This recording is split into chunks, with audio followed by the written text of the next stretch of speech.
অনেক রোদের মধ্যে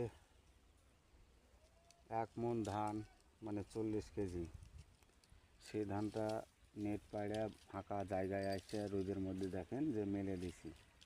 হ্যাঁ, ধান শুকাইতেছি আর আমি এইদিকে ওই যে কাঠবিড়ালি আছে না, কাঠবিড়ালি এসে খাইতেছে, নেট কাটে দিতেছে, ওই জন্য পহারা দিতেছি।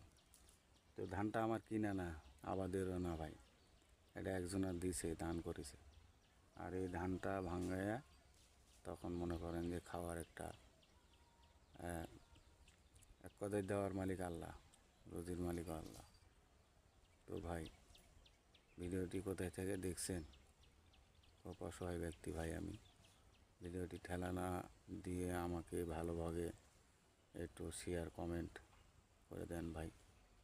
একটা আপনার কমেন্ট ধরে আমিও আগাইতে পারবো, আপনার ভিডিও দেখতে পারবো। ভালো থাকবেন।